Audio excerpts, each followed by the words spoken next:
Hello and welcome to the Post to Post podcast. It is podcast number 79 coming at you on June 16th. Today is Father's Day. How convenient, because you're here. And I am the father. You're back home. You've already made your presence known on the channel since you've been home. We did a couple of videos since your return. But this is the first podcast, so how does it feel to be back? It feels amazing in a way. Like, it was a great trip. Everyone likes to do vacations. I love doing vacations. But the last couple of days of vacation, you just can't wait to get home. Yeah. And it's good to be home.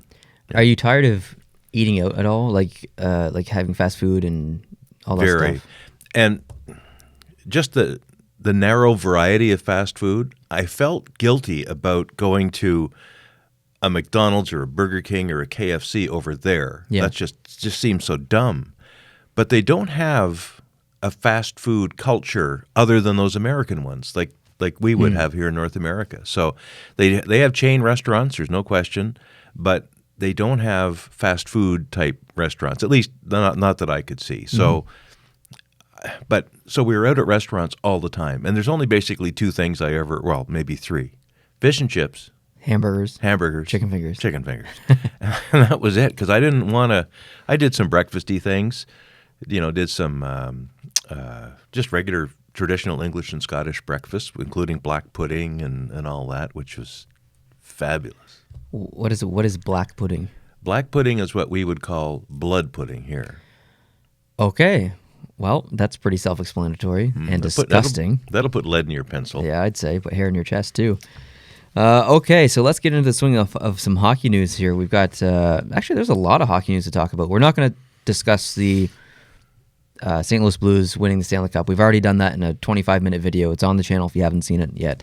Go get it. But there's lots of other hockey news to discuss. All right. So I'll walk you through it here pretty quickly. The first thing is Eberle. Did you hear that he signed a contract? I did not. I'm assuming that you haven't heard any of this news since you've been away. So I'll be receiving it for the first time. I wasn't able to get a lot of hockey news over there, and I frankly didn't want to. Yeah, it wasn't a hockey specific vacation, and it was a break from hockey in a way. Exactly.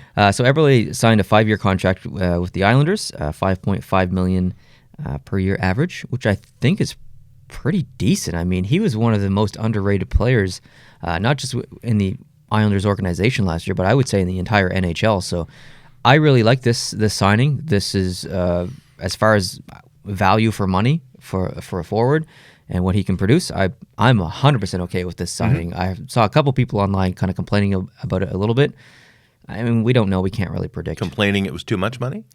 Complaining about term and too much money. So there's no right or wrong. We can only have our opinions now. We don't know how it's going to turn out. It's like when a trade happens. We can only say what we think at the time, and sometimes we get it wrong, like the O'Reilly trade. Oh, totally. I think some people, including myself, thought the Buffalo won that trade. At the time, I don't regret saying that, but obviously I was wrong. I don't remember what your opinion was on the trade, but I don't even know if I had one.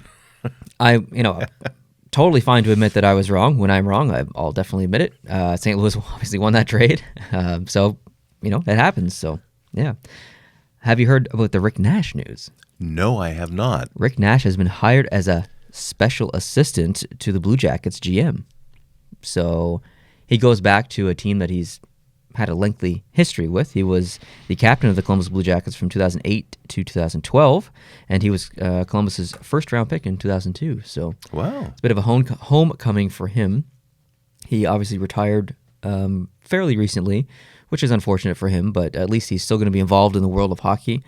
I honestly don't know what special assistant to a GM is. I think that's kind of one of those made-up terms where you give it to someone who was involved in hockey as a player, and they don't have the qualifications to be anything like really, really important, so you just kind of make up a title for them. They're basically a paid mascot. A little bit. I'm sure that he'll do some like important work, and obviously maybe he's in grooming for an assistant GM position in the future, or eventually the GM position in the future. So, I mean, good for Nash. He goes to a place that he's already familiar with. The fans love him there. So he'll do good things for the team. Maybe not right away, but once he gets some experience under his belt. Okay, so I have a little bit of a trivia question for you. With St. Louis winning the Stanley Cup, that leaves 11 teams that have never won the Cup. What are those 11 teams? Toronto Maple Leafs. That have never won the Cup. Okay. Wow. Arizona. That is one.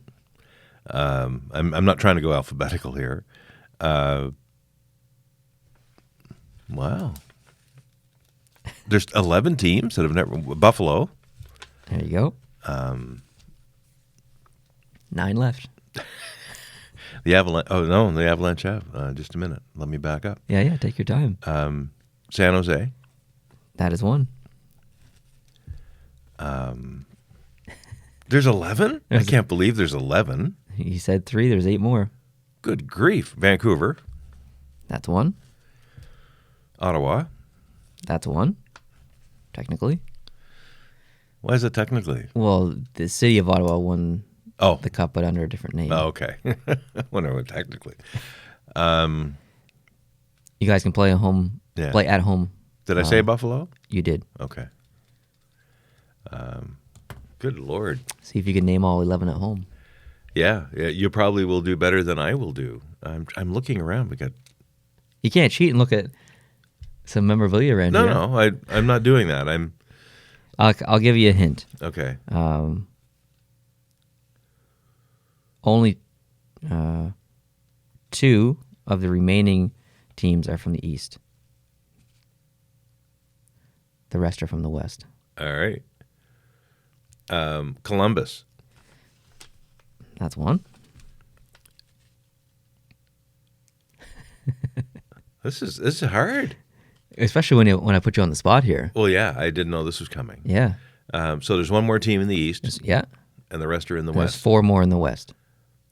All right. I was going to say Hartford, but that would be wrong in 2 counts. Yes, it would. Good grief.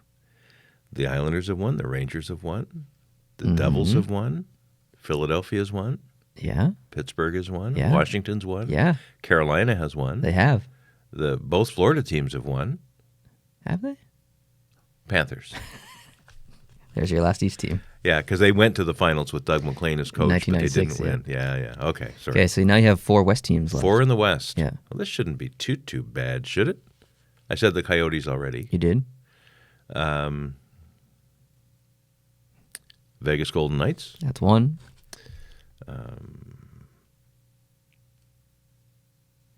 The Wild. That is correct. 2 more. 2 more. The easy ones. Oh, okay. Dallas has won. St. Louis has now won. Colorado has won. L.A. has won. Anaheim has won. Anaheim has one. There's still 2 out there? Mm-hmm.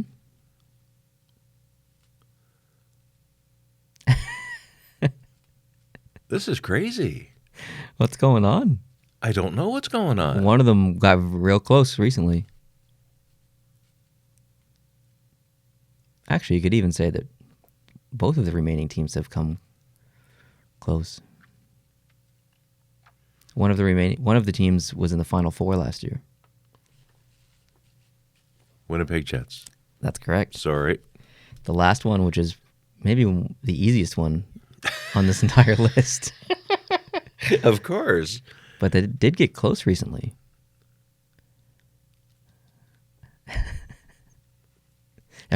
Everyone who knows the answer at home is yelling at their TV, yelling at their phone. Yeah. You idiot. You're not the goat, you're the moat. The moat. Give me one more hint and then I'm done. Yellow. Nashville. Okay. Jeez. I know they're in the West, but they're really not, because they're Tennessee is not geographically isn't far enough west for me. You don't think about Nashville being in the West, so yeah. No, they're in the Central Time Zone, but that doesn't count. I mean, you did get all of them, so that's pretty good. Yeah, but you had to pull me along. You did say Toronto to start out, and then you said Hartford, so it wasn't a straight road to the end. I just wanted to say Toronto. I just can't just to troll people, eh? Well, I think maybe once 50 years go by, maybe it's like it resets the clock. You've never won it. Oh, I like that. Yeah, let's do that. News out of Vancouver: the Canucks unveiled 4 new jerseys for the next year coming up. 4? 4 new jerseys. What is wrong with people? Okay, whoa. How dare you? What's wrong with what they got? Well, there's nothing wrong with what they got, but they just a little tweak. They tweaked the home jersey. They tweaked the away jersey. Basically, I'm going to make a video about this, so I don't want to get too in depth here. But basically, they removed the wording, the Vancouver above the Orca. Okay. Whatever you want to call it. Too bad they didn't remove the Orca. Oh, you and a lot of people feel the same way. But they made that bigger. Okay. And there's a few other little changes. I'll leave that for the video. But they have 2 alternate jerseys coming next year. One is the black throwback to the 90s with the skate, like it's on a puck up here somewhere. Like this one. I know which one you mean. It's got Canucks written across it. No, it's got, oh, yes, it does. Yeah, it does. Okay. They're bringing that back. It looks freaking amazing. And then they have another alternate jersey, which is, I think, their original jersey, which looks very similar to what they wear now. It's blue with green stripes on the bottom and that hockey stick thing. That's the logo. That's the only one. Maybe you'll like that one then. I will like that one. Yeah, it's about time. We'll find out when that should be the only logo. Whoa. Boom. Okay. Love the hockey stick. Well, that video is coming up sometime in the next week and a half. Cool. So look out for that. So apparently the Maple Leafs are shopping Sparks. That's I don't really like to share rumors, but when it comes from a credible source like Bob McKenzie, kind of feel like there's a little bit of credibility there. So I don't mind sharing this one. He's making, what, $500,000? Something like that? $750K. Oh, is it He's got 1 year left on his contract. So, I mean, he didn't have an amazing year last year. No. But, I mean, Toronto's not in the best cap-friendly zone right now. I don't know why they would get rid of a backup goalie at $750K. Like, you're not going to probably get a better deal than that. No, really. But, I don't know. Maybe they have and a getting plan. rid of him, if they just lose the salary and they just bring somebody up from the Marlies or something, someone else from the Marlies, I should say, they're not going to save a lot in their cap. I don't think it's a cap decision. I think it's a roster a fit decision. Yeah, exactly. Okay, what else do we got here? Capitals made a trade recently. They traded Matt Niskanen to the Flyers for Radko Gudas. The Flyers had to retain 30% of the salary to get that done. Oh. So this was a really interesting trade. I was really surprised to see Niskanen get traded. I was not predicting that whatsoever. Didn't see that coming. I think that this was more of a fit trade on both teams. I think with the Capitals getting Jensen, and that puts Niskanen kind of out of the top 4. So I think maybe they just didn't see him like long term. They bring Gudas in. They get a little bit more tough. They get better on the cap. It was kind of like a business decision, I guess. A little risky though from the Capitals because they don't know how Jensen's going to turn out. So a little risky, but it's a pretty good cap decision by the Washington. So I actually like the trade on both sides. Not a big fan of Gudas. He's a little too... He's not a dirty player, but I mean, he's definitely done dirty things. But I don't know. I can see the trade from both sides, so it makes sense a little bit. In other news, the NHL awards are coming up on Wednesday, June 19th. Will you be watching? They're in Vegas? Yeah. Are they on Vegas time zone time? Like it's 10 o'clock at night or some stupid thing? If that's the case, the answer is no. No idea. I'm assuming it starts probably like 7 or 8 hour time. I hope so. I might, but I'm not going to set aside basically my life. You don't really care. I really don't care. Ask me if I care. Do you care? I don't. No, I don't care. You should. You're the host of the Post to Post. I probably should care, but I don't. It's just so much bull crap that happens in that show. It's just say who wins the award. I don't care about music. I don't care about jokes on the stage. Like, just get her done. It's good for the players and stuff because they get spotlighted, but I just don't have time for it. I like the ones that are surprises, like maybe the Masterson or some of those ones that have meaning, that are maybe voted on by the players or something like that. Yeah, no, that's a good point because we don't talk enough about the little things in hockey that That's very they're true. really important things. So Yeah. it's good that they'll show the video of who was nominated and for what reason and stuff. So that is definitely really important. So it's not all bad, obviously, but. Yeah, but almost like the Friday night of the draft now, where they do round one on Friday night, that's and they next make on it my a news. big production, and then the actual work happens on Saturday, where they do the other 8 rounds or whatever it's going to be. Yeah, so the draft starts on June 21st, and they're only doing the first round on Friday. It's so stupid. Like, it's so stupid. What the heck is going on? And are they going to do the same thing this year, where they sit them all in a room, they take the top prospects? Oh my God, you know they're going to do it. They're going to do it, and then there's going to be, let's say they put. I don't know if they're going to put 31 prospects in that room, but you know that at least one of them's not going to get picked, and they're going to sit there. And they're going to sit there in that room by themselves. Like I used to sit at the school dance, right? Oh man! If only the ladies could see you now, you'd be picked first overall. I want the GOAT. He's on TV. He's on YouTube. Yeah. Man, what did I miss out? He's making big bucks. Yeah. So round 2 and the rest of the rounds, round 2 through 7, will happen Saturday on the 22nd. I will be watching both of those. I'm not happy about the way that they're doing it, obviously, like we just said, but I'll definitely be watching those. Curious to see who my team drafts. And, I'm very interested. I think we probably know that Hughes is going first, just based on positionally, because New Jersey needs a center. Yeah. But if it wasn't being drafted positionally, I think maybe Capo Caco would go first. And honestly, I think he should go first. But Yeah, he's got mad skill. he does have mad skill. The fun part of the draft for me is the trades and the wheeling and dealing Oh, that goes definitely. up to it. Absolutely. It's not so much about who's picked, because you won't know for 5 years whether it was a good pick or not. Yeah. But you know right away whether that was a good, a crazy trade or maybe not a crazy And there will be trades. Oh, yeah. There's always draft floor trades. Sometimes they're small, sometimes they're huge. My favorite Gary Bettman moment is when he comes up and says, "We have a trade to announce." Other than that, With his big grin. I have no use for him. Like he even tells them, come on up on stage, come on over here, tells people where to stand. Like, really, you can buy a $20 an hour dude to tell people where to stand who knows about cameras. You don't need to have this guy in a suit from New York. I agree. Oh, and we go on about this every year, and we probably will for as long as I'm alive, because I think he'll be commissioner until after I've died. But the way things are going, because why would they get rid of him? He's making them lots of money. We make fun of Gary quite a bit. Yeah. I think for good reason, but we're not stupid. Like, we know that he has done incredible things for the NHL. No question. No and question. The NHL would not be the same without Gary Bettman. And St. Louis would not have won the Cup this year without Gary Bettman and the things he's brought into being. Like, he shepherded through the Board of Governors, the cap, and all this kind of stuff. Yeah.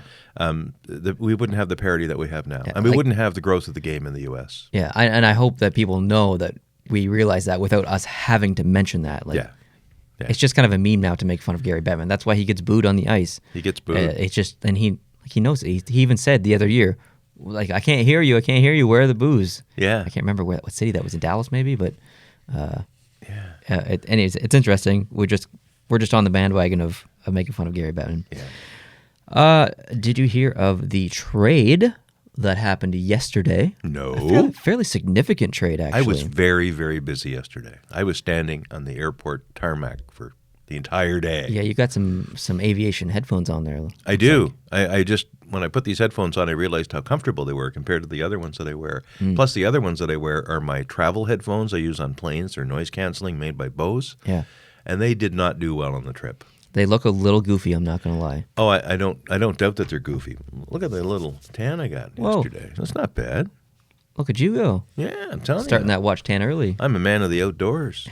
Yeah. Yeah, but I'm sure these headphones look goofy, but they sound amazing. Well, that's all that matters. Yeah. I think once you get to a certain age, you're allowed to wear whatever you want without worried about Hopefully I'm not there goofy. yet. So, tell me about this trade. So, Chicago trades Cahoon and a 2019 fifth-round pick to Pittsburgh for Ole Mata. Okay. Apparently that trade wasn't significant to you. So I actually heard a lot of chatter about this after the trade went down, of fans having mixed opinions. I saw a lot of Pittsburgh fans complaining because they really liked Ole Mata, and then other Pittsburgh fans were like, it's about damn time. Oh, wow. So I don't follow Pittsburgh enough and have a horse in the race enough to really have a strong opinion on this one. I can just kind of trust what I hear of certain fans. But since there's two sides of the story here, I actually don't know if this was a good trade or not. From an outsider looking in, I think this makes sense for Pittsburgh just from a business level, from a cap perspective. They get, I think, a little over $3 million in cap room just by trading him out. I think this probably works in Chicago's favor as well. Ole Mata is he's a young kid, but he has a cup ring. He's a pretty experienced player going to a pretty experienced team. So I saw a lot of Chicago fans agreeing with some of the Pittsburgh fans, like we don't want him. Like, what the heck? Like, why do we have him now? We don't want him. But I think I'm hoping that in a couple of years they'll look back on this trade and kind of feel okay about it. Like, there's been some Montreal trades where at first we were like, oh my God, what is this? And then after a while we're like, okay, this wasn't actually that bad. I'm hoping that this happens for Chicago fans with Mata here. So cool. Again, we won't know for a couple of years, so can only say our opinions. That's basically all the hockey news that I have. I just have some channel news. There's going to be there is 14 post-to-posted videos already filmed. They will be releasing over the next month. There are 2 more post-to-posted videos already filmed, plus the one that was released yesterday, the NRL jerseys. Did you watch that video? I saw the thumbnail. I did not watch the video. You didn't watch it? I told you I had nothing. Yesterday was just packed up all the way, one end to the other. You're part of this enterprise, and you're not even a team player. Unacceptable. Anyway, if you have any interest in rugby jerseys, head on over to the second channel and check that out. And there'll be 2 more coming on that channel in the next week. Great thumbnail. Thanks. On the third channel, Canadians Try Stuff, there are 7 videos already filmed to come out. And I think you've watched a couple. A couple of them have already released. Yeah.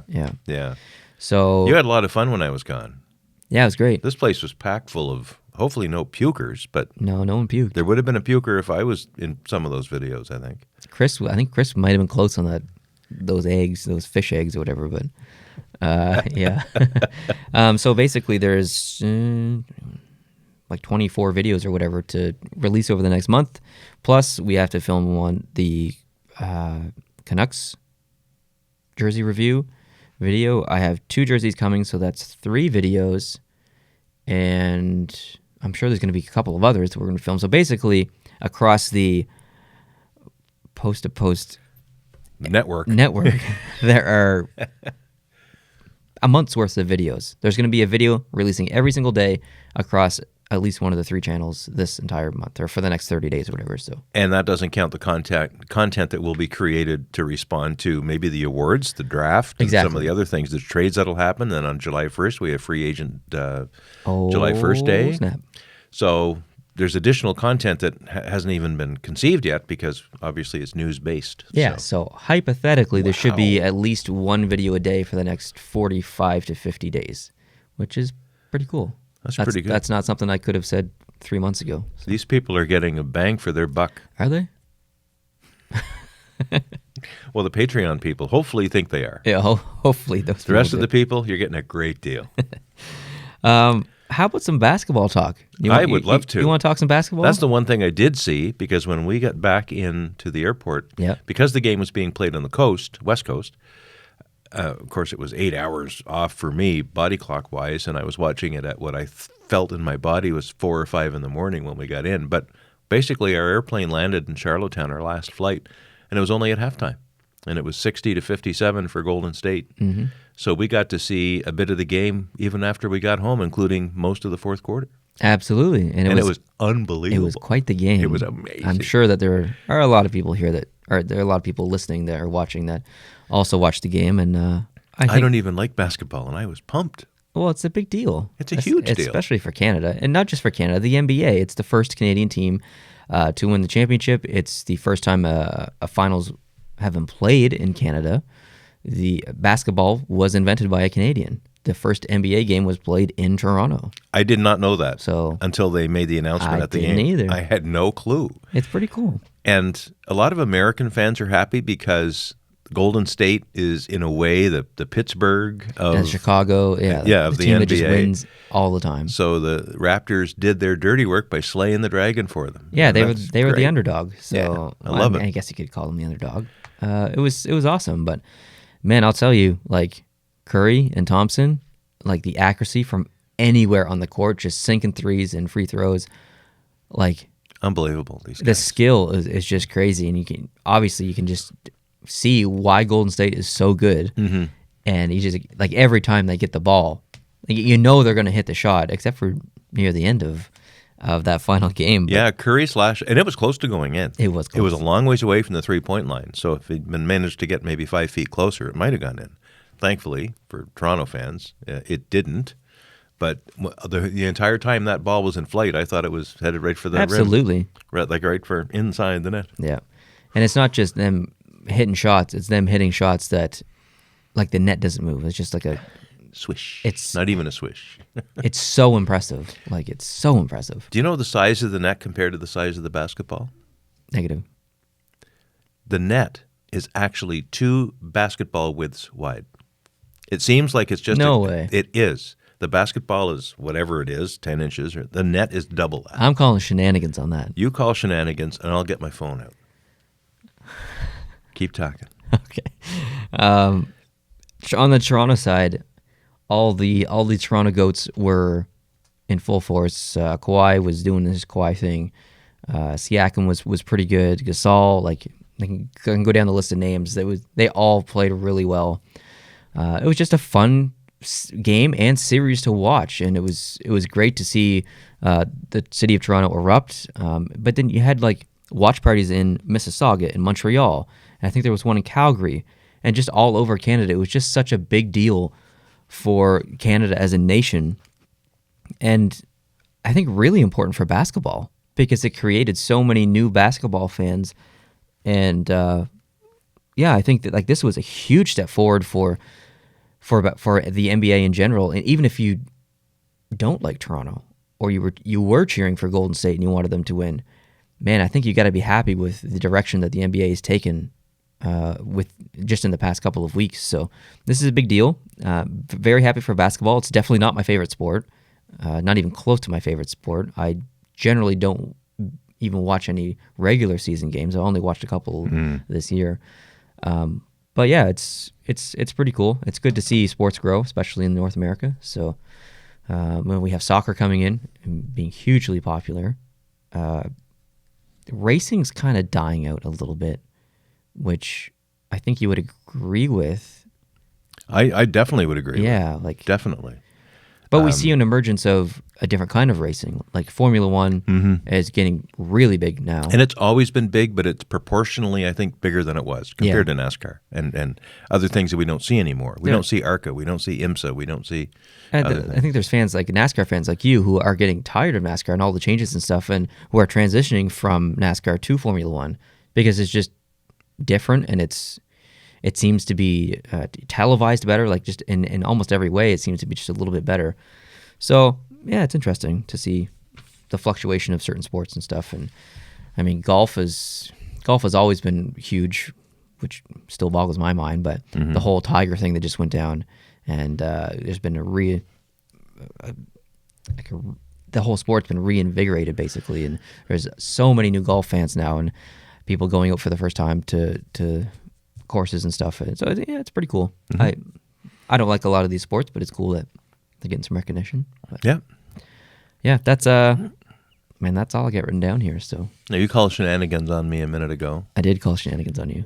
The standard NBA basketball rim is 18 inches wide. Yep. A basketball has a 29.5-inch circumference, which Okay. when you divide by pi, 3.14, comes out to 9.395 inches. Okay. So the basketball is slightly wider than half of the rim. So I was right. On a bare technicality, Well- if we do rounding here, if we round, No, we're not rounding. No one said anything about rounding. but you know what 3/10 of an inch is, buddy? Yeah, but It's that. that's okay. 3/10 of an inch is not even a centimeter. Was I right or was I wrong? But the way you call shenanigans on that, you call like as if it wasn't even close. It's so damn close. Yeah, it's close. It's very close. That's interesting, though. I honestly, I never would have thought that. Yeah. I remember hearing it on a show one time that you could actually basically get two basketballs in side by side into a basketball net, and I thought, no way. Well, I mean, I guess it makes sense when you take into consideration angles and stuff. Like Yeah. not every basketball goes directly down into the. And if the rim were smaller to make it just barely possible, the game would be 10-9. Exactly. Which might be better, actually, than 112 to 111. I think you might be right. Like, if the skill is getting so much better, okay, boys, let's see how you do with a smaller rim. Try that. That would actually, I would watch a game if they just wanted to try it, just like see how it went. I would 100% watch that. I probably would, too. It would, like, throw all the players off, though. Oh yeah. Except for Curry and Thompson, but... yeah, that's all I have to talk about as far as what's on my piece of paper here. Now, we're going to do a podcast talking about your trip in its entirety, a pretty in-depth podcast.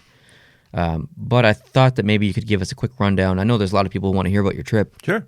Can you just give us some give us like a 5 to 10 minute version of some quick highlights, your favorite spots or your favorite moments of your trip, your least favorite moments, something that you really noticed. I know you I don't want to spoil your story or anything, but you came home with an empty glass Coke bottle. And well, I just think that's ridiculous, but you have a reason, and I'll let you tell it. So I hope you mention that and a few other things. So feel free to tell me your highlights, tell me your worst moments, and I will listen. I don't know any of this, by the way. We haven't discussed this. It's hard to, when you get home on a Thursday night, and here we are on a Sunday early afternoon, and we really have intentionally not talked about the trip because we wanted to do it more spontaneously on something like this or maybe later on. So you're not aware of some of these things already. I had favorite places I went to visit that were just amazing. I went to the United Kingdom, by the way. I went to Britain. I don't know if everyone knows that. Yeah, I guess there's probably some new people listening for the first time. Where do you go to Chattanooga? Like, where do you go? And first time ever. I've never been across the ocean, ever. Your mother and I and you two, we've been down south a bit, been on some cruises occasionally, like Western Eastern Caribbean. That's about it.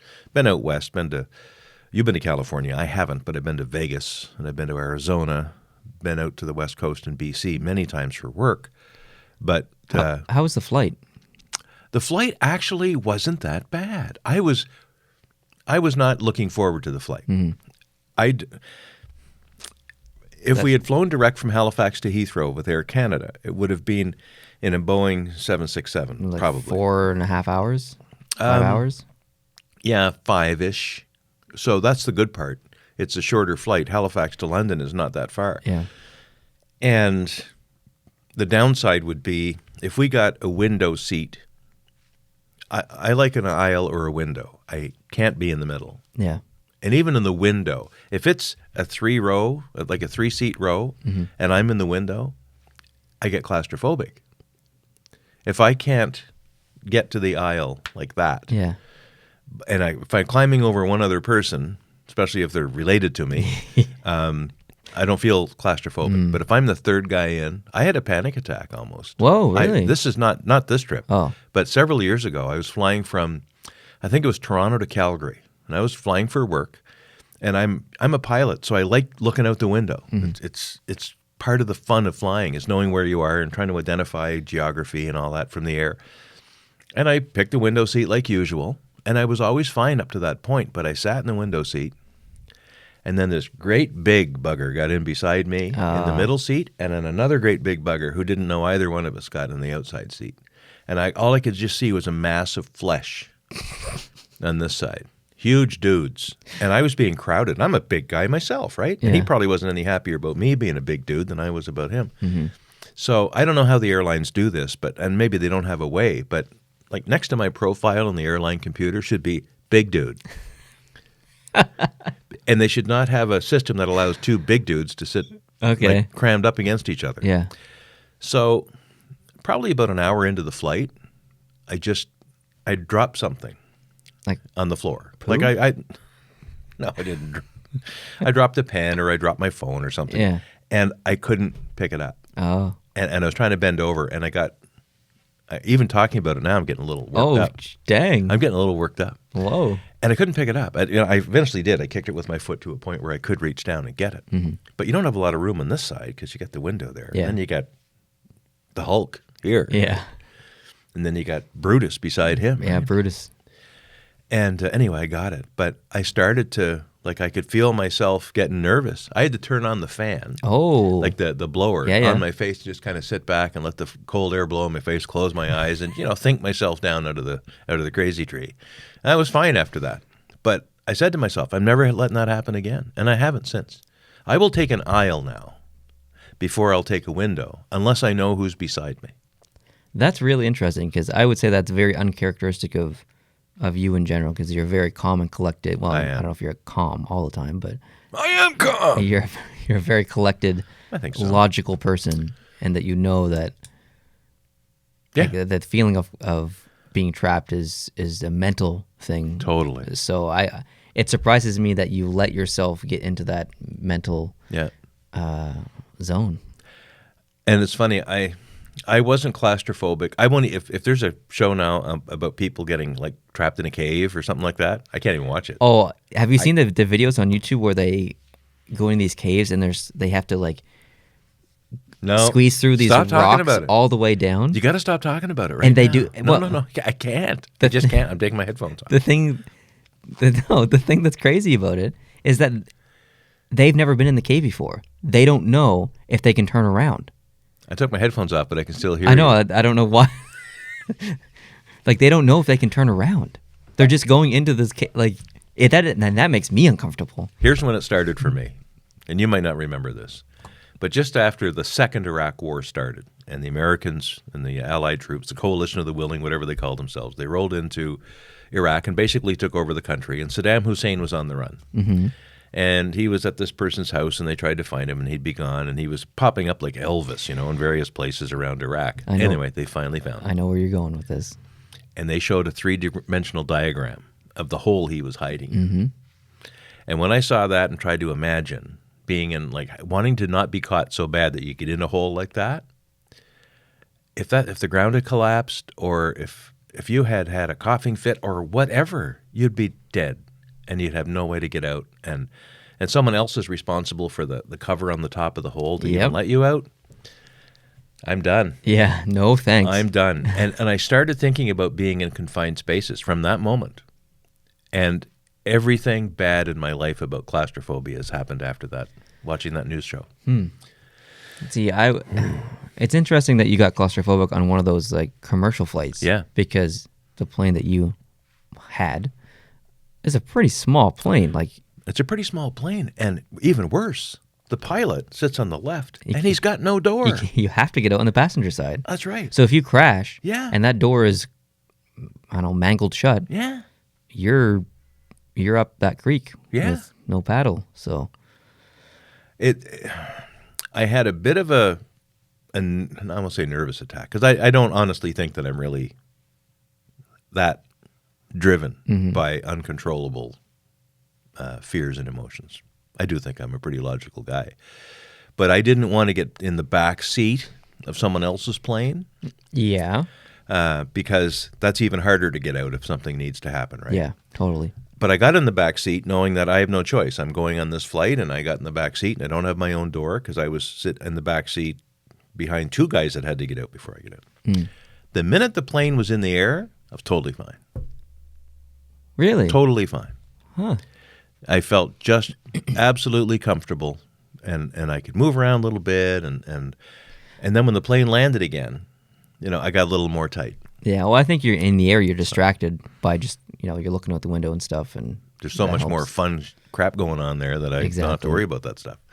But yeah, so I know this is a long way of getting back to your question. How was the flight?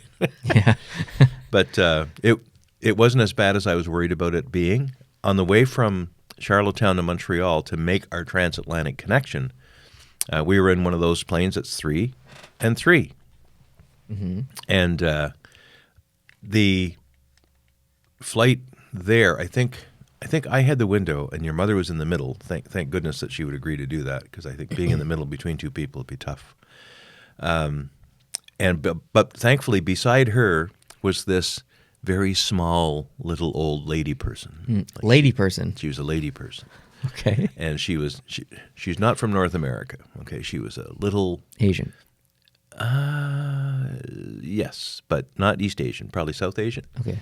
And the funny thing was, this is the dumb thing about what airlines do. She had to go on with a wheelchair. So they wheeled her on the plane probably 15 minutes before we got on. And then you had to walk around her. And then you got to walk around her. Like, if you're going to wheel someone into the plane and get them safely in their seat after you bring them in there in a wheelchair, don't put them in the seat that people are going to have to go past. I agree. You're going to have to get up again. That's silly. It's totally stupid. There's a whole podcast we could do about the way that that planes are boarded, because it's ridiculous. Like because there's so much time wasted when boarding planes. But anyways, continue. But she was a small person, and she wasn't overly disabled. Like, she was sitting there. She didn't have any special appliances or anything to keep her going. She was fine. And I think she might even have gotten out of the plane on her own power when the time came. But I think did she get out ahead of us? Because that's the other thing. When you get on with special assistance, you're supposed to be the last one off the plane, too.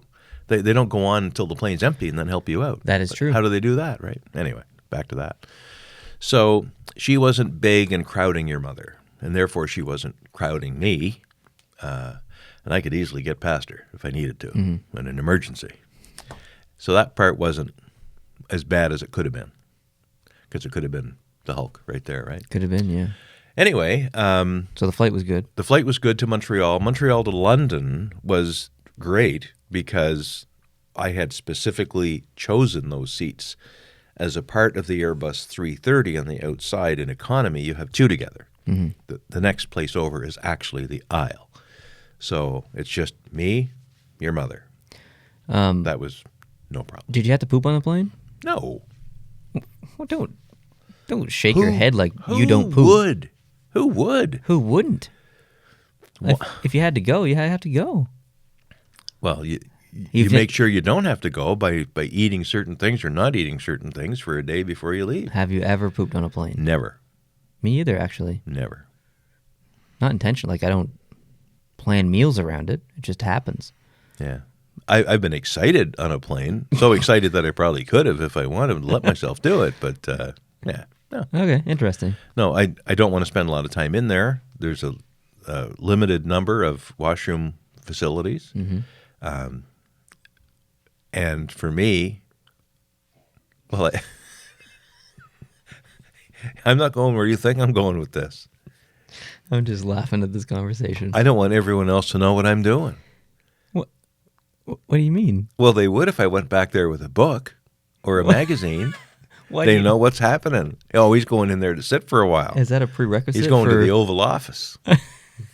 Can't you just do it without one? Absolutely not. My eyeballs are connected to the other end. What other end? The sphincter end. If my eyeballs aren't doing this, nothing else works, man. I got to read. I do. Okay. It's just a fact of life. I can't. You can't just sit there and no, let things happen? Things don't happen if I sit there. I have to read. Reading is somehow connected. There's some kind of chemical. There's a nerve that goes. The reading nerve. The reading nerve, yeah. But I think in both cases on the long flight, I think I did go back for a number one. But, so when you first get off the plane, you're in the UK for the first time. You go outside for the first time. What was your initial impression? Because you're seeing probably buildings that have different architecture. What was the temperature like? It was about the same as it was here. Which makes sense. They're quite a bit farther north than we are, believe it or not. And London up to Edinburgh is basically Labrador.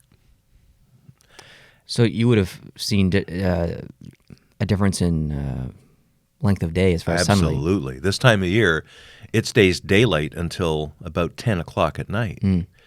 And we had to close the curtains, actually, to go to bed.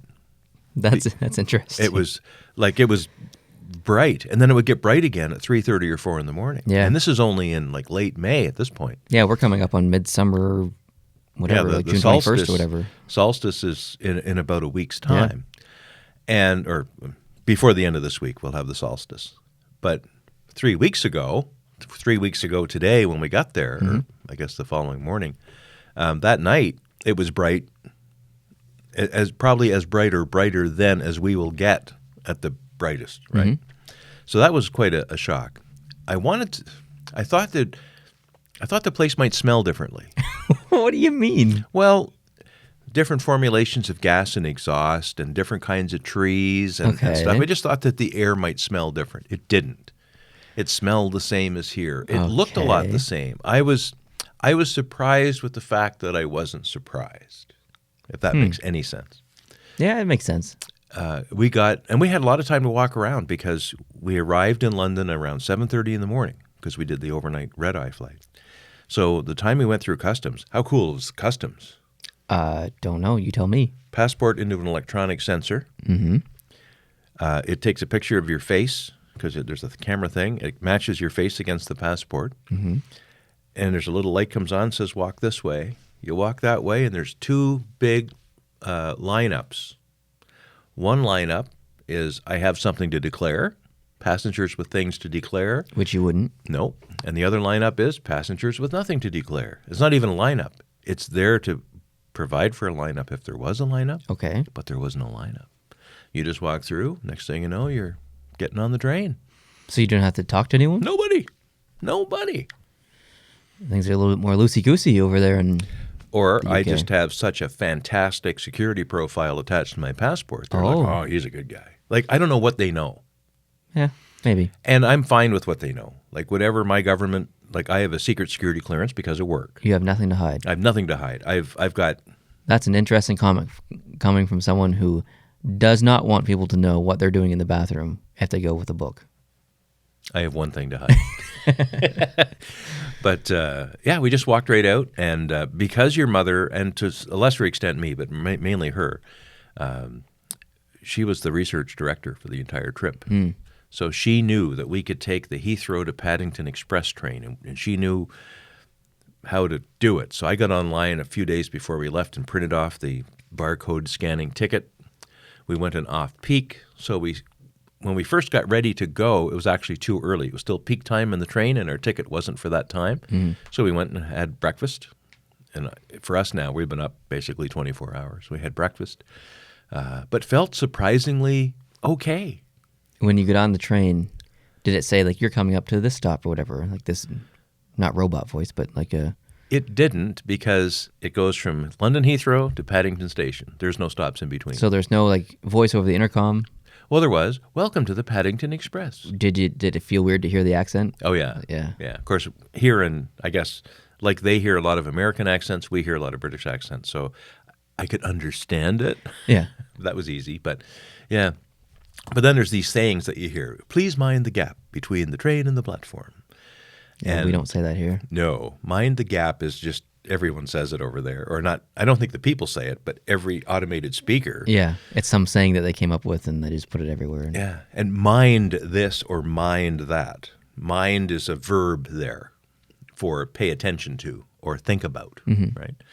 So at one point at the Bayswater station, I saw a sign. Actually, it's just painted down, or a tile down on the floor next to where the train stops, mind the gap. And then there's a sign beside you next to an overhanging piece of metal says, mind your head. And then there's another sign behind that, mind the door. It's a door that opens from the other side. Mind the door. So it's like you have to mind everything. And here it's like watch your step. Yeah. Yeah, really. So just little things like that, but you got accustomed to them very quickly. So what we did was when we got in to Paddington, we then took the tube from Paddington Station to Bayswater, which is where we were getting off, and we walked to the hotel from there. No, sorry, we walked from Paddington right to the hotel. That's quite a hike. Did you feel unsafe? Not one bit ever. Awesome. I probably was unsafe a few times. Maybe took a wrong turn in an alley or something, but I never felt that there was a bunch of hoodlums all watching us, looking us over. of course, we weren't out. I think we were in our room every night by 8:30 or 9 o'clock. Like, we weren't out when things get crazy. Yeah, you weren't living up the town, getting lit. No. Getting woke. Won't getting woke. Won't getting lit up. You were at home getting sleep. Yeah. And needed it, especially that first night. You would have had long days. So what was your favorite day of the entire trip, of the 3 weeks? I can't think of just one. There were many favorite days. There wasn't just one day that you're like, man, this day was freaking pro. Yeah, there was. There was like about 8 of them. Oh, okay. What was the worst day? The worst day would be the day we were traveling from Inverness to Aberdeen in Scotland. I did hear this story. I think that's the taxi situation. The train track was somehow disabled. They called it a points failure, and I looked it up on Wikipedia and everything else. I still can't figure out what a points failure is, but I think it has to do with the switching of the track. And it's some box that has electrical contacts in it. I know what points are or used to be in a car, and I think it's the same situation. There's relays and things in this box that control which way the track switches for various routing. And if you can't get the train switched onto the right track, you have things happen, like head-on collisions. Yeah. So I get that. Anyway, they announced a points failure. They asked us to get off the train and stand in the waiting area in the station till they figured out what to do. So we weren't sure if they were going to get us a bus or whatever. It turns out that a lot of the people on our train were only going to Elgin, or they were only going to someplace in between. They weren't going all the way to Aberdeen like we were. Turns out that only maybe 2 carloads worth of people, or maybe 3, were going to Aberdeen.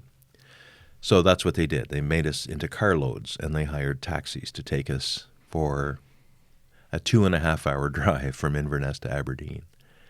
So, yeah, that would have been pretty crappy. It was pretty crappy. And your mother was a trooper. I was in the front with the taxi driver, and it was a Vauxhall. It wasn't that small of a car, but you put me in the front with my backpack on my lap because there's no room in the trunk because it's all suitcases. And your mother and 2 other ladies from Ontario, just happens to be there, also Canadian. The 3 of them, 3 abreast in the back seat, and it was cramped. You should have gotten your own taxi. I agree. That's some agree. BS right there. Yeah, I agree. And had we purchased a first-class ticket or something like that, I would have felt more authoritative and going to the ScotRail people and saying, come on now. Yeah, almost obligated to say something. You can't pack us in that taxi like cattle. Like, here's my ticket. I paid £300 for this ticket. We've been through something similar and much longer out of Montreal. Yes. We've told that story on the channel before. We did. The short story is basically we got stuck in Montreal on December 22nd or 21st or something like that. And we could not fly back to Charlottetown because of lots of interesting reasons. So our option was to stay in Montreal until after Christmas, I believe, and then fly home. But the airline decided to put us on a bus to Halifax, which was 22 hours or some stupid thing like that, overnight in the wintertime. And then when we got to Halifax, they were like, well, now you're stuck in Halifax till after Christmas because there's no more flights going from Halifax to Charlottetown. So good luck. So we had to figure out our own way back to Charlottetown. And I don't remember what podcast we told that story on, but I don't either, but I remember telling the podcast. Yeah. And when we got back to Montreal the other day, we came down. We took a wrong turn in the airport. The Montreal airport is the worst constructed airport as far as passenger routing and signage on the face of the planet Earth. It is pretty bad. Montreal is a hole. Oh. It's a hole. Okay. And I'm from there. That's my home airport. You're allowed to say that. I used to cycle there as a kid and watch the planes come in. Cycle. Bicycle. You know, not Harley. Yeah. Like bike. Bike. Don't say cycle. Okay. That shows your age. It is what it is, man. Anyway, I love the city. It's my hometown and all that. But the airport is, can we say? The S word? Yeah. If we say it with the British way? What's the British way? Scat? Rhymes with light instead of pit. I don't know if I know what word you're... I don't know. But I shouldn't. The reason that we don't swear in this is not so much YouTube. It's iTunes. You can't swear. As far as I know, when I read the And it's just a good idea whatever. not to. Yeah. It's just a good idea not to. But, We upload the audio version to iTunes, so I try not to say certain words in the podcast and specifically. That's a good thing. And we know we have younger listeners too, so I should probably be just continue to be careful. So anyway, it's an awful airport. It's terrible. So you spent like 2 hours in a taxi, or whatever it was. Other than that, did you have any travel hiccups or things that didn't go as planned? Only one, and we managed to pivot around it. On the day 3 of London, our intention was to spend the first half of the day at Hampton Court Palace, where Henry VIII lived, and where one of your mother's ancestors lived back in the 1500s. And then we were going to spend the second half of the day at Greenwich, at the Prime Meridian. And that was going to be our Wednesday or whatever. I guess it would be Wednesday or Thursday, a couple of weeks ago. But the trains were down between Waterloo Station and Greenwich that day, so we just couldn't go. Well, we could have gone other ways. There's buses, there's river taxis and boat buses and all that, but they take a lot longer than the actual overground train, which is only, at that it was going to be probably an hour. But a river taxi was going to be 2.5, and a bus was going to be 2. It's like you can't blow your day sitting on a bus, right? So instead we went to Greenwich in the first part of the day, and then for the second part of the day we did the British Museum. Okay. That was on our schedule to do later, but we did it earlier, hoping that when we got back to London just before flying home, that Hampton Court's train access would be back in business. The trains still weren't great, but the weather was rotten that day anyway, so we said, oh, the heck with it. So, instead, we went down to Westminster Abbey. So you still did stuff. Pretty good plan B, I'd say. Yeah. You figured it out. Figured it out, yeah. And you have to be versatile. You have to be agile with this when you're going on vacation. Some people, they don't want any of that headache, so they just get a tour. Like, I'm just going to go with whatever tour for 10 days, and I'll get on the bus when they tell me to. I'll get off when they tell me to. And they'll hand me my hotel key, and I don't have to worry about anything. People, then there's nothing wrong with that. But we wanted to do our own thing. And that means you have to do your own plan B. Yeah, you need to problem solve a little bit. So, I agree with that. It's good to have an authentic experience versus a I'm so glad we did what we did. Yeah. So glad, because we were totally on our own. We could do whatever we wanted. So when we actually do this podcast eventually, where you talk about your whole trip, are you going to make notes and like go through things like day by day and like we went to here and then we did this and already have. Your mother's taken notes on the day by day piece. Okay. So hopefully she'll let us use those. I took notes on what I would consider travel tips, and what I plan to do is not only do whatever you want me to do here on your show, but also I have my own YouTube channel, which is quite inactive lately, but I want to start putting on some of my own vlogs on that channel, on my channel, and also, with your help, I hope, make some travel tip videos on if you're from North America and you're going to the UK, here's the critical stuff you need to know. Because there's things I didn't appreciate fully, and I did all kinds of YouTube watching, all kinds of research, and I was still surprised by things. So you have tips to share that Absolutely. aren't available to the general public right now. Aren't available easily. I couldn't find them. You could be the guy. I could be the guy. And maybe these tips are available or snuck in someone else's video, but I'm going to do a tip on how to handle the electricity difference. Okay. It's a huge thing. Okay. If you land over there with your little USB charging cord and wonder how you're going to get your phone charged, and you got your little brick thing from, you plug into the wall, you're toast, because it's not going to work. Really? It's not going to work. All right. You need to pivot. You need to bring some adapters and stuff with you. All right. Sounds good. Well, we'll figure that out. Yeah. And see how to do the travel, how the money works, how hotels work. What do you mean, how hotels work? How hotel elevators work. Do they work differently there? Well, yeah, they're numbered differently. What do you mean they're numbered differently? When you book a hotel room in the UK, and you don't want to be dragging your bags around, so you ask for a hotel room on the first floor, guess what? You're upstairs. Okay, this goes back to the conversation that you, Chris, and I had on Having a Yak about shelving, like what you name. Yes, it does. It does. That's correct. That's interesting. I'm going to have to make Chris listen to that section Yeah. of Because when you're at the hotel lobby and you've just walked in the front door at street level, you're at floor 0. Which I think makes sense, actually. But I wasn't prepared for it. Interesting. Okay. Yeah. And there's a lot of places that don't have elevators at all. You're dragging heavy, in this case, almost 50 pounds apiece. I'm dragging suitcases up a whole flight of stairs because we booked a room on the first floor and we got it. Wow. Okay. So just things like that. I have about 18 tips. 18 tips. 18 different topics. The That's money, so- the electricity, how this works. So how this that is works. 18 different videos. Probably. Okay. Yeah. All right. Sounds good. Thanks for sharing a little bit about your trip. I appreciate it. Thanks for talking hockey and some basketball with me. This wraps up this podcast. If you guys could subscribe to our YouTube channel if you're not already, that would be awesome. If you're listening on iTunes or Google Play or whatever podcatcher app you use, thank you very much for listening. We definitely recognize our audio-only listeners. I feel like there are two different groups of people. We kind of ignore them a little bit because we say, oh, like we talk about a jersey behind us, and obviously they can't see it and stuff. So sometimes I forget that people just listen instead of watch. But I've never listened. Like I don't watch our podcasts in general, but I've never listened. Like, Oh, I have. I listen every time. is it weird?